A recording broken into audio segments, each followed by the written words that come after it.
Hey everyone, what's going on? It's Mr. Harvey here. Let's get started. We're on a new chapter, ladies and gentlemen. This is chapter 13. And in this chapter, ladies and gentlemen, we are going to be talking about the Industrial Revolution and some of the major implications and effects of the Industrial Revolution in the 19th century, ladies and gentlemen. So in this chapter, ladies and gentlemen, we're going to be covering major topics like migration, urbanization. We're going to be talking about the implications of industrialization concerning gender, ladies and gentlemen. And then we're going to be talking also about some of the major ideologies that rise to challenge some of the problems of industrialization. Sorry about that. The wind, it's windy today, so you might hear some wind in this lecture. But we're going to be talking about ideologies like communism and socialism. So let's get started, ladies and gentlemen. All right.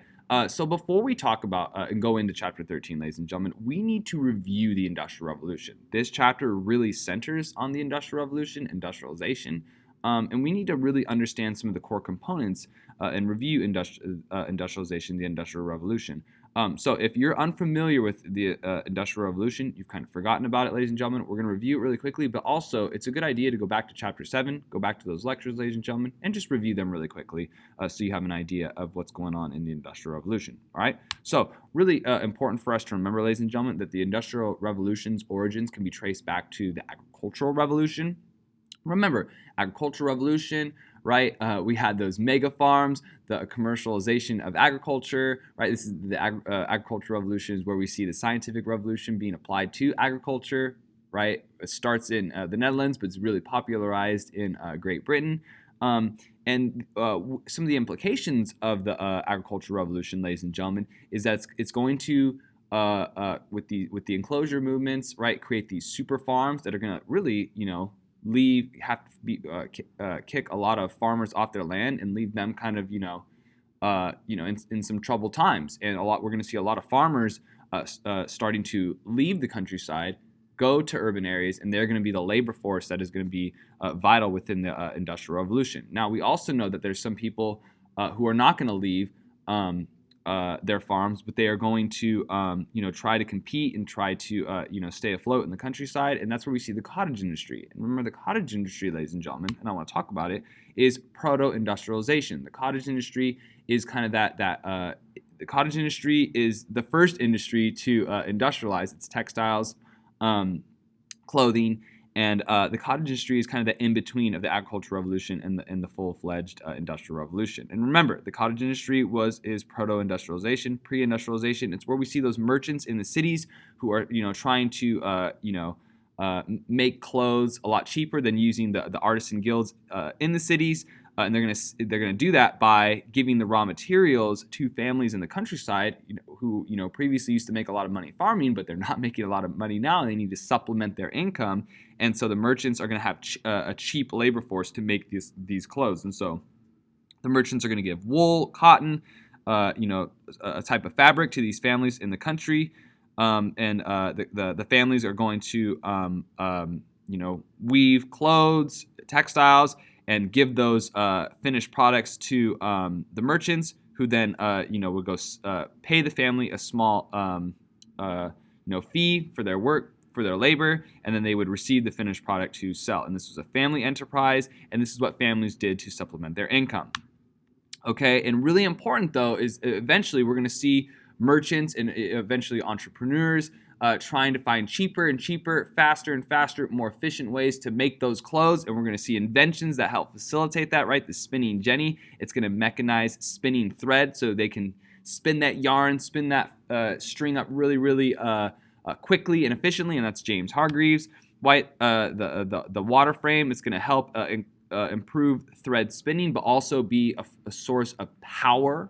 Power is going to be really important. The steam engine, speaking of power, our most vital, arguably most vital invention of the early Industrial Revolution. That's James Watt, who perfects it, right? And this is a just really key power source. And there's a variety of others. Okay, those are some of the flying shuttles, another one. But there's a variety of other really important inventions. Okay, really important to understand, ladies and gentlemen, Britain's role within the Industrial Revolution, within proto-industrialization as well, okay? And it's really important to understand why the Industrial Revolution is going to start in Great Britain, all right? And this is, you need to know this, okay? You tell me, why does it start in Great Britain? And maybe pause the video right now, give yourself, a couple minutes to think about this, write down some notes, okay? Why does the Industrial Revolution start in Great Britain? This is a review of Chapter 7. You should know this, okay? All right, well, let's go through it really quickly, okay? Hopefully you've gotten a few answers, okay? So land and geography, really important, ladies and gentlemen, okay? Great Britain is separate from the continent, so the major wars that are going down in Europe, not affecting them. Also geographically, lots of water, okay? It's gonna be really important for transporting goods, but also for water sources of power, especially for those water frames. It's gonna be very important. This number 2 kind of ties into number 1 as well, but there's going to be a massive supply of natural resources in Great Britain. Coal, iron, the most vital of those. The agricultural revolution, also, ladies and gentlemen, the agricultural revolution is going to allow Great Britain to have that labor force. A lot of the former farmers are looking for work. They're moving from the countryside to urban areas looking for work, and that is going to be vital to the Industrial Revolution. The role of government, okay? Capitalism, ladies and gentlemen.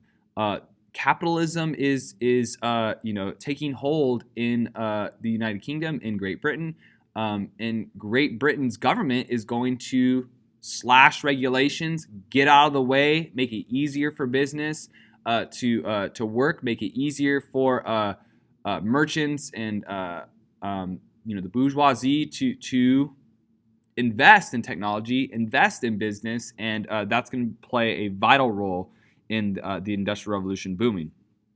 Entrepreneurs, okay, this entrepreneurial spirit. You're going to have people, inventors. You're going to have businessmen and really, creative minds trying to facilitate business, and that's going to be a spirit that we're going to be really seeing within Great Britain. And last but not least, England's capital. England has a lot of money. They've had this huge trading empire. They are arguably the economic giant of Europe. They have a lot of money, and so there's a lot of money within the population, and so that population, a lot of people within England have money to spend and invest within these inventions and within businesses. So those are some of the reasons why it starts in Great Britain. Okay, but also, ladies and gentlemen, like I mentioned before, Napoleon is going on during this time. French Revolution is going on this time, ladies and gentlemen. The wars of the continent, okay, are going to disrupt economic life for a few decades. But ladies and gentlemen, really important to understand, okay, those wars of the continent did not reach Great Britain. Okay, Great Britain was, even though they're going to have some economic problems with the continental system, right? And we know that Great Britain's going to overcome that, all right? But Great Britain is not going to be obliterated and annihilated in those Napoleonic wars, which is really important, ladies and gentlemen. They don't have to rebuild, okay? And so that's going to be really helpful for the Industrial Revolution as well. The wars of Latin American independence are going to open up new markets for Great Britain, okay? As you remember, with the traditional these traditional colonies of both Portugal and Spain really were only allowed to trade with Portugal and Spain. Well, now that there's Latin American independence, Great Britain can trade with them and sell them stuff, and they're going to be making money off that. So that's going to be something else that really helps facilitate the Industrial Revolution as well. Okay, America, North America, but the United States will demand British products. Okay, and we're also going to see during this time, ladies and gentlemen, Great Britain in the 19th century consolidating and its control of India and its control of different markets in Asia, and we'll be talking about that later on within this course, especially in chapter 17 when we talk about imperialism. Okay, really important to understand, ladies and gentlemen, quite quickly, the importance of population and migration during this time. The population in Europe is going to be climbing during the 1800s. England, Germany, France are going to have just explosions of increases in population during this time. But two of the major implications of industrialization, ladies and gentlemen, are going to be migration and urbanization. Okay, we're going to start to see large transfers of people from the countryside to cities, and that's going to lead to just some major changes. But initially, ladies and gentlemen, that's going to put a pretty big strain on the cities. These cities weren't really built for large populations, and as more and more and more and more people are going to the cities, well, there's going to have to be some changes in the cities, and that's going to be a really big implication of industrialization. And this is considered one of the largest population transfers in human history. And I really want you to understand this, ladies and gentlemen, is prior to the Industrial Revolution, the majority of people, in Europe lived in the countryside, and now you're going to see that switch. You're going to see the majority of people live in cities, and so we're going to have to see just this transformation of how cities are built, urban areas. We're going to see all that, and it's quite fascinating. And we're going to see during this time the birth of the factory town. In 1785, just take a look at these statistics. Only 3 cities in Great Britain had more than 50,000 people. By 1820, ladies and gentlemen, woo, that wind is going. 31 British cities are going to have 50,000 or more people. In only roughly, 40 years, 35 years, ladies and gentlemen. It's not that long. And so that's an astounding, just astounding demographic change and change in terms of population and urbanization and where people are living and whatnot. And we're going to see the role of the city change, ladies and gentlemen. And I'm not really a big city person. I when I went to UCLA, I lived in LA. It wasn't really for me. But cities are different, okay, ladies and gentlemen? Living in a city is different, and we're going to see the role of the city become very different. It's going to really change from a governmental and cultural center to industrial centers. And we're also going to see a lot of reform movements start in cities. And that's still, the same it is today, ladies and gentlemen. A lot of people live in, cities, big, urban areas for economics, for different types of industries, and that's going to be a vital role of the cities. They are economic centers. Okay, so really important to remember, ladies and gentlemen, the countryside is changing, which is facilitating this migration and urbanization. Enclosures are moving farmers off the land. In Great Britain, you're seeing the emancipation of serfs. In Prussia, Austria, and we haven't quite talked about it yet for Russia, and we haven't quite talked about it yet for Austria, but we're going to be seeing that, and that's going to lead to a huge change in the countryside in these European areas.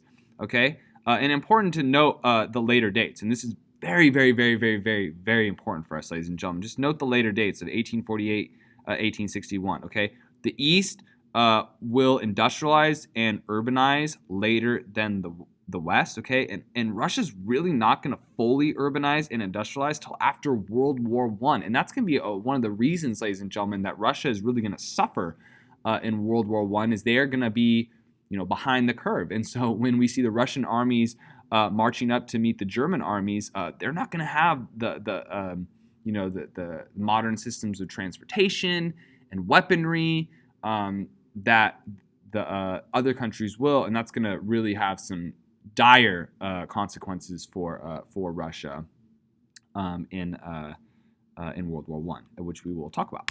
Okay, but it's really important to understand, ladies and gentlemen. And I mentioned the agricultural revolution, the commercialization of agriculture. That's not going to stop famine completely, and it's really important to understand that. Okay, we're going to see the Irish famine, the potato famine of the 1840s.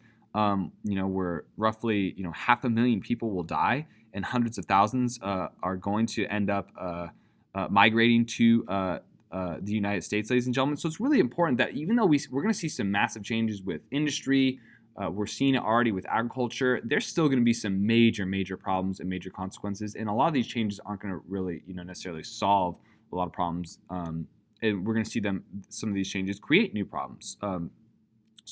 It's really important to understand that, ladies and gentlemen. Okay, and here is just a picture showcasing the devastating effects of the Irish famines.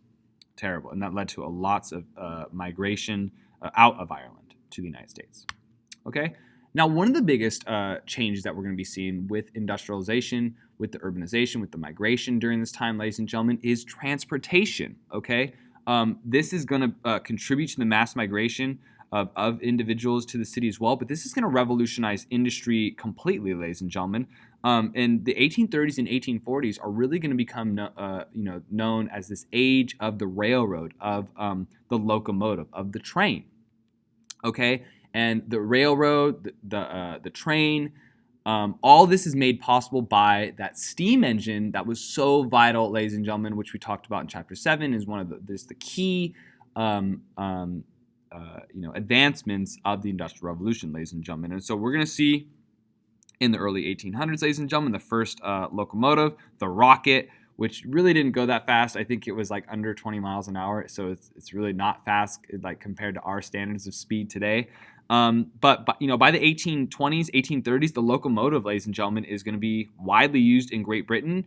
You're going to see in 1830 the Manchester Liverpool line is just going to connect the industrial heart of Great Britain, and you're going to see that this is just a great way to connect countries,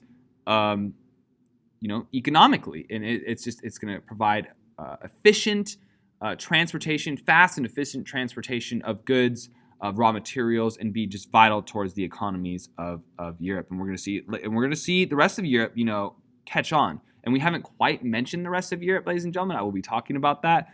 But the rest of Europe is going to be looking at what's going on in Great Britain and be like, we need to get on board, okay, quick. And we're going to see Belgium follow suit, France and Germany follow as well. Okay, so very, very, very, very important. Okay, and by 1850, take a look at the kilometers of rail line. You're going to see in Great Britain they have 9,797 kilometers of rail line. France has around 3,000. Germany has around 5,856 kilometers of rail line. Okay, but note the absence of the East, and the East is really. We're gonna see the implications of this later on, especially in World War I, ladies and gentlemen. Just note the absence of the East, not a lot of rail line. Okay, you're gonna see improved roads, canals, steamboats, ladies and gentlemen, with improved transportation. And there's going to be some major implications from these advancements in transportation. You're going to see greater migration of workers to cities, cheaper passage of raw materials and finished goods. You're going to start to see private investment in railroads. So you're going to see huge railroad companies. This is going to facilitate a demand for materials and workers to make more railroads. They need iron now. They need lots of coal to power those steam engines and the locomotives. Okay, and we're going to see new industries rise out of the railroads, building the trains. Building the train tracks, all of that. Really important. But it's also really important, ladies and gentlemen, to understand that we're really focused on the first Industrial Revolution, ladies and gentlemen. Later on, okay, in the late 1800s, early 1900s, we're going to see this change. We're going to see the train kind of go away, and we're going to see the car. We're going to see iron kind of go away. We're going to see steel. Okay, we're going to see coal kind of go away, and we're going to see oil. All right, so we'll see some major changes. Okay, but here is kind of the first locomotive, and this was revolutionary, ladies and gentlemen, to transportation during this time. All right, and take a look at this map, ladies and gentlemen. It speaks volumes, and this was really the amount of rail line and railroads was really an indicator of advancement, and you can see Great Britain full of them. Okay, full of rail lines. Okay, Germany following, France following, Austria following, but Russia, not so much. It had just a little bit right there, a little bit of railroad. Okay, that's going to have dire implications later on, which we will be talking about. All right, and like I kind of foreshadowed before, ladies and gentlemen, the rest of Europe is slowly going to catch up to Great Britain, especially after the fall of Napoleon. Okay, countries are going to study Britain, their mistakes. They're going to be industrializing. We're going to see Belgium, Netherlands, France, and the United States begin the second decade of the 19th century. Really start to try to catch up. Okay, Germany, Austria, Italy are going to start to catch up, but we're going to only see Eastern Europe and Russia in the late 19th and early 20th century start to catch up. So the rest of the world is looking at Great Britain. They see what's going on in Great Britain, and it's really a race to industrialize. Okay, these countries are going to borrow British technology, borrow as in just take it. Okay, hire British engineers. Okay, and they're gonna, and this is a fight for power. Okay, Great Britain is gonna. With industrialization is going to come a lot of power, and we're going to see mechanized weaponry. We're going to see mechanized armies, mechanized ships. That's going to be really. We're going to see these massive industrial wars, ladies and gentlemen. And so countries really understand that if you don't mechanize and you don't industrialize, you're behind. All right, and some countries are going to catch up sooner than others. Okay. Now, something that's really important to understand about this, ladies and gentlemen, is countries are going to use the power of a strong central government and banking to promote native industry. What do I mean by that? Is that we're going to see countries, in order to help facilitate industrialization, really put out the notion of protecting their own industry. So, for example, Belgium is going to develop a financial system in which the banks will use money to develop industries, and Belgium is going to invest in its own industries. For example, Belgium is going to spend a lot of their money building Belgian railroad lines, okay? Having Belgian engineers do this, okay? Using Belgian iron and Belgian coal to do this. Really trying to promote native industry, promote their own industries. They're not going to be necessarily trying to buy coal, and they might be, hiring some British engineers, but those British engineers are going to be teaching Belgian engineers. So trying to keep, what's really important about this is what I'm trying to get at is you're seeing these countries trying to promote their own industries within their own country so they can eventually rise and get powerful enough to compete with the other industries, the other companies in the same industries within Europe. And so we're going to see France and Germany do the very same thing. Their banks are going to be really important in developing railroads and companies in heavy industry. Credit Mobiliar of Paris is going to help build railroads all over France. Okay, and Great Britain is unsuccessful in maintaining a monopoly of these technological advances. But I want to go back to this point of native industry really quickly. So we're going to be seeing France and Germany trying to promote their own, France is going to promote its own railroad companies as opposed to just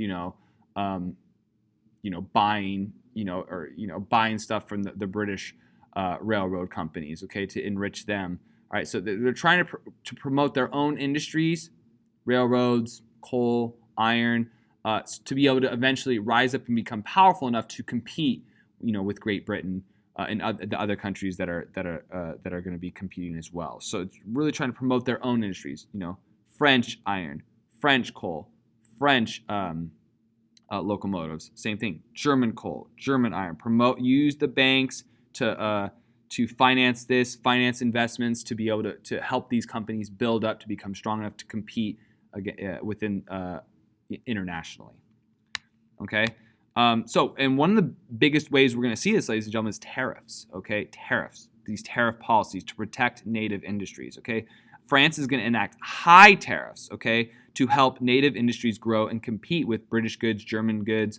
Okay, so that's going to be really, really important. So, for example, France is going to enact high tariffs on coal and iron from other countries. So if you're going to buy coal from Great Britain, it might cost $20 versus the French coal is $10. That means that people in France are going to be buying the French coal, and that's going to help give money to these industries to rise up and become eventually powerful enough to compete with worldwide with Great Britain, with the United States, which will be a competitor soon. With Germany. And a way that Germany did this was called the Zollverein. This was a German tariff on non-German imports, and it helped encourage investment in the German industry. So it established really much a free trade zone amongst the German states and a tariff on foreign powers. And so this is just trying to get people to buy German. And France is doing the same thing, trying to get people to buy French. Okay, very, very, very important. Belgium's going to do the same thing. We're seeing the rest of these European countries, as they're trying to catch up, enact these tariffs, enact these policies to protect their native industries so they can compete. Okay, let's stop here for today, ladies and gentlemen. I'm going to talk about the labor force and some of the major changes within labor and some of the major social implications in the next lecture. Thank you so much, y'all.